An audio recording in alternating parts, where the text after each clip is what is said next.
Welcome to beautiful Anaktuvuk Pass, Alaska, a small village of about 350 people located on the north slope of Alaska in the Brooks Range Mountains. This land is all tundra and mountains, and it's all open country, so you could see for miles and miles.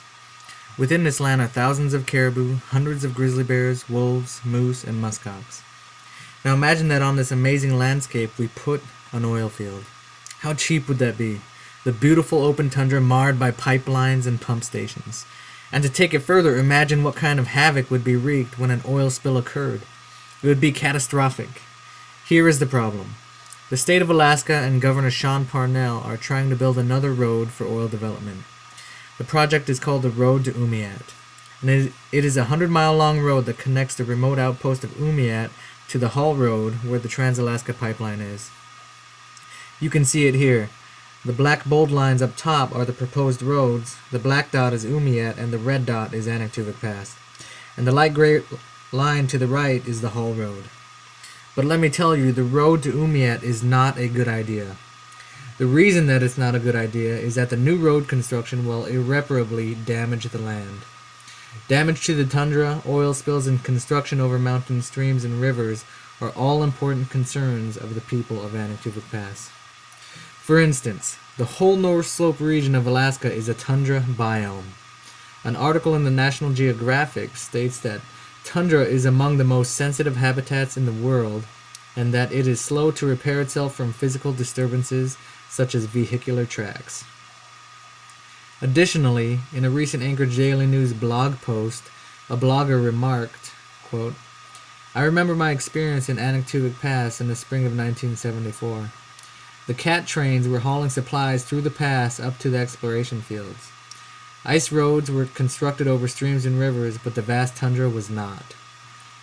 After the snow and ice melt in May, one could see from the hillside the torn-up tundra with the meandering trail working its way through the pass. The trail will be part of the landscape for hundreds of years to come." End quote. Here we have first-hand knowledge of a person who has experienced the type of damage that can happen with the building of the road on the North Slope. In this mass media world that we now live in, it is hard to imagine not having a huge oil spill, like the Exxon Valdez spill of 1989 or the Deepwater Horizon spill of 2010. In a report by the Alaska Department of Environmental Conservation, referring to the North Slope, they stated that there is evidence that the severity of spills is increasing over time. It is exactly these fears that make the people of Anaktuvuk Pass oppose this project, and it appears that these fears are well-founded. The opposing argument states that Alaska's energy resources, namely oil, have been on a steady decline since 1988. And since this is the case, Alaska should spend all its energies on finding new resources to replace the old ones. Once this new road is built, it will allow easier access to possible oil and gas exploration sites. According to the Alaska Resource Development Council, the oil industry continues to be the largest source of unrestricted revenue to the state, accounting for 88% of all unrestricted state revenue in fiscal year 2009. It is only natural that the state would want new places to drill. Now, it's easy to emphasize with this rationale. It is apparent that soon we are going to need new resources or find ways to improve our current ones. Oil is our #1 industry, and it accounts for over 41,000 jobs and about 40% of Alaska's economy.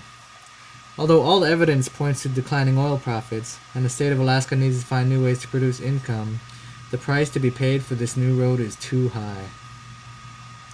The road to Umiat is not a sound idea. The land will be marred, numerous gravel roads and semi-trucks will tear up the countryside even more, and the large possibility of oil spills will ruin the beautiful landscape. Let's keep our wild places wild. It is important that we fight against the construction of this road. The state of Alaska has prospered greatly without the use of this road, and will continue to do so. We must not only rely on oil, but also seek to discover new ways to create income and energy for the state. If we are successful in not allowing this road to be built, we can work together and discover new ways to provide energy, such as geothermal technologies, wind farms, and natural gas. Together we could learn better ways to serve our state, our land, and our people.